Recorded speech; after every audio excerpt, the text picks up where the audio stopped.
नमस्कार। थोड़ी सी भूमिका बांध लेते हैं। खेलो इंडिया यूथ गेम्स मोदी सरकार ने 2018 से शुरू की। 2018 में दिल्ली में हुआ, 2019 में महाराष्ट्र में हुआ और खेलो इंडिया यूथ गेम्स 2020 आसाम के गुवाहाटी में हुआ। इसमें अंडर 17 और अंडर 21 के जो लड़के लड़कियां हैं, खिलाड़ी हैं, वो इसमें भाग लेते रहे हैं और भारत सरकार का इसके पीछे बहुत बड़ी मंशा है। खेलो इंडिया यूथ गेम्स 2020 की थोड़ी चर्चा कर लेते हैं। 400 मीटर हर्डल्स में ये खिलाड़ी हैं, ये पहली लेन में खड़ी हैं 572 नंबर जर्सी के साथ। खुशदीप कौर ये पंजाब से हैं। लेन 2 की प्रतियोगी हैं, 511 नंबर जर्सी है, नाम है वैष्णवी दास और ये महाराष्ट्र से हैं। लेन 3 है 505 जर्सी के साथ, निधि योगेंद्र सिंह हैं, ये महाराष्ट्र से हैं। लेन 4 में है 185 नंबर की जर्सी की धाविका, नाम इनका प्रीति है और ये दिल्ली की हैं। लेन 5 में है 251 नंबर वाली धाविका, ये हरियाणा से हैं, नाम इनका नानी है और ये खेलो इंडिया यूथ गेम्स प्रतियोगिता की रिकॉर्ड होल्डर हैं। लेन 6 में है 649 की जर्सी वाली धाविका विश्रुथा तमिलनाडु से हैं। लेन 7 में 395 नंबर की जर्सी वाली निभा KM ये केरल से हैं और लेन 8 में है 396 नंबर की जर्सी में RC रघुनाथ, ये भी केरल से हैं। इसमें आपको कोई बिहार का नहीं दिखा, कोई बिहार की बच्ची नहीं देखी, कोई नहीं, आगे ढूंढेंगे।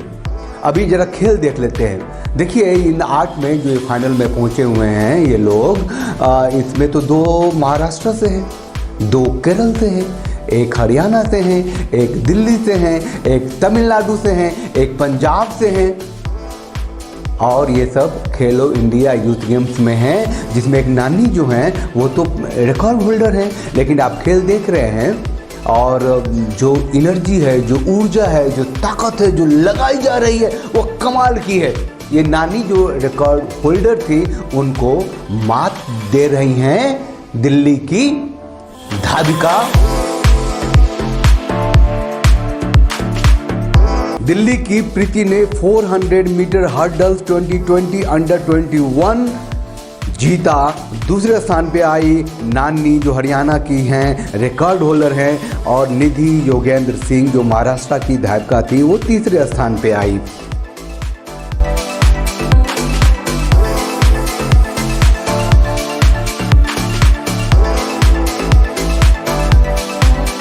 अब जरा बिहार की बात कर लेते हैं।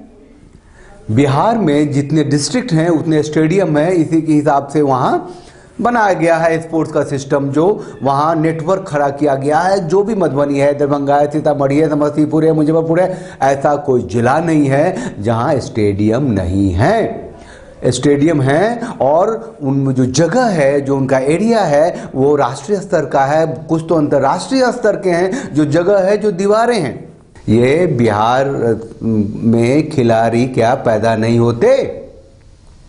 क्या बिहार के जो बच्चे हैं, जो यूथ हैं, वो खेलना नहीं जानते?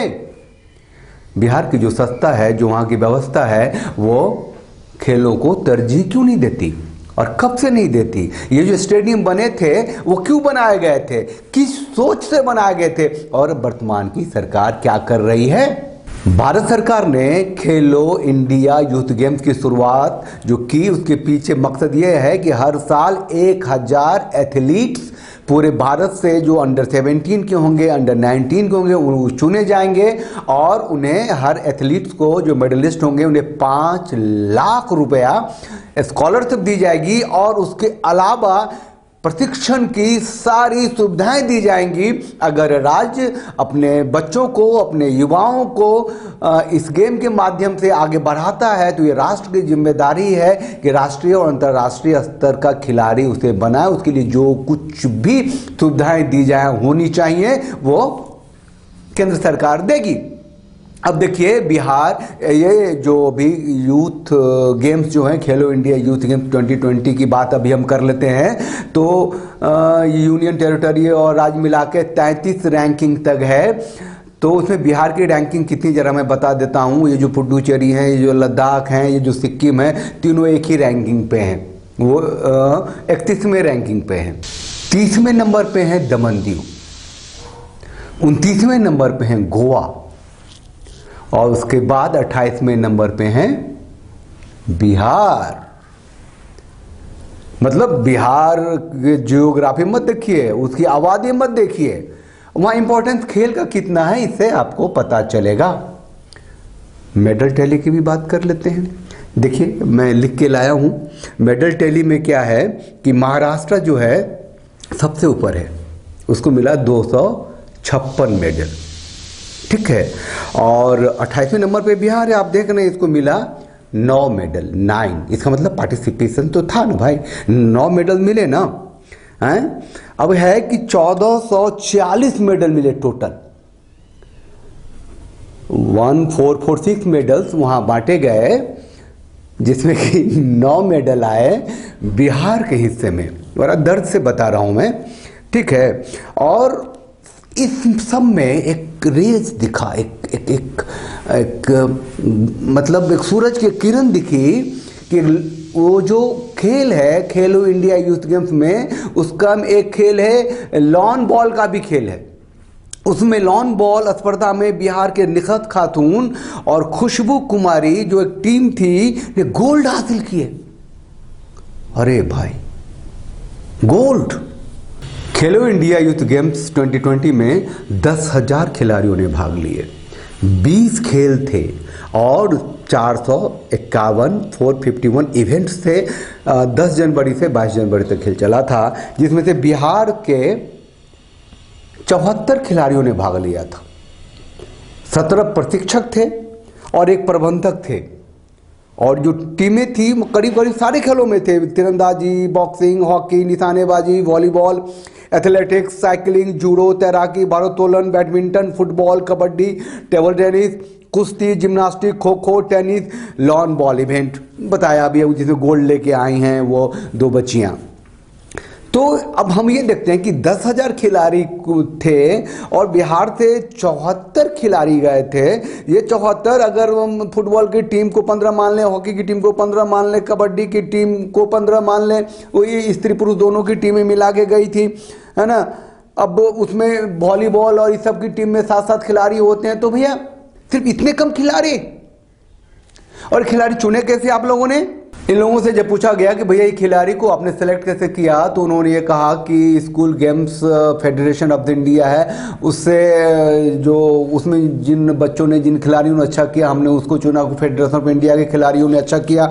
अब ऐसा है कि चूंकि खेलो इंडिया यूथ गेम्स भारत सरकार का है, और अगर ये अपने खिलाड़ी नहीं भेजेंगे तो भैया वो बजट का भी तो ऐसी तैसी हो जाएगा। अरे आप लोग जो अब सुन रहे हैं, जो को भी सुन रहे हैं, क्या आपके स्कूल में गेम्स हुआ, एनुअल फंक्शन होता है? आपके यूनिवर्सिटी में होता है? आपके कॉलेज में होता है? मतलब क्यों नहीं होता? ये खिलाड़ी कहां से पैदा होंगे? आसमान से टपक के आएंगे?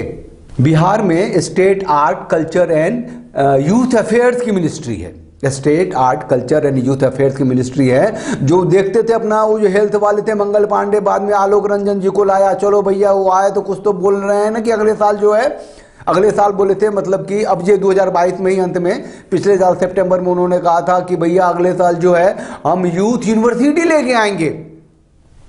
प्यास है नहीं, खेलों की अहमियत को समझते नहीं। पूरा देश जब नाच रहा था ओलंपिक में, पहला वो गोल्ड मेडल लेके आया था नीरज, उसे जो ऊर्जा मिली, उसका अनुभूति क्या थी, लोगों ने, पूरा देश ने समझा। बिहार उसे समझता ही नहीं है। एक छोटी सी बच्ची लॉन बॉल में लेके आ गई गोल्ड मेडल, सब जिंदा हो गए, बिहार आ गया। क्यों नहीं करते? आवाज नहीं उठाते इसके लिए? एयरपोर्ट तो आ गया, हवाई जहाज उतर जाओ। मतलब संस्कृति खत्म हो जाएगी, खेल खत्म हो जाएगा, तो वो फिर विकास किस लिए, किसके लिए? मरा हुआ आदमी बहुत मजबूत दिखेगा क्या? आप खिलाड़ी कितने पैदा करते हैं अपने टूर्नामेंट से, अपने फेडरेशन से, व्यवस्था से? कोई रिकॉर्ड है? मैं सिर्फ इतना कहना चाहता हूँ कि नीतीश बाबू शायद बूढ़े हो गए हैं, शांति का चिलम पी के एकदम पड़े रहते हैं। उनको खेल से कभी कोई मतलब था नहीं, है नहीं, शायद रहेगा भी नहीं। कोई इनकलाब करे कि उठाए, आप अपनी यूनिवर्सिटी में, अपने कॉलेज में, अपने स्कूलों में कहें कि भैया हम तो खेलेंगे, ये खेल का पीरियड है। पिछले साल टूर्नामेंट क्यों नहीं हुआ, इस साल क्यों नहीं होगा। हमारे स्कूल में मतलब 26 जनवरी को, 15 अगस्त को हम जनगण मन जैसे गाते हैं, ऐसा कोई खेल दिवस क्यों नहीं मनता। जरूरी है, आवाज़ नहीं उठेगा, प्यास नहीं दिखाइएगा तो नहीं कुछ होगा। बहुत दर्द होता है ये सुन के कि खेल में, संस्कृति में हम कहीं स्टैंड ही नहीं करते। बताइए, 26 जनवरी को कोई झांकी नहीं आती, खेल में हमारे कोई प्रतिनिधित्व नहीं होता।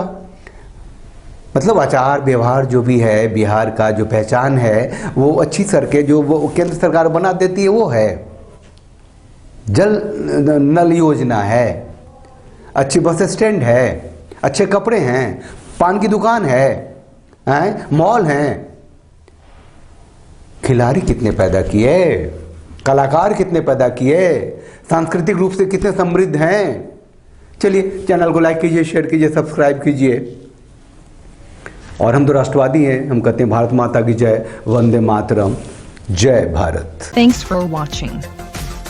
Drop a like, leave a comment, and don't forget to subscribe to watch more videos like this.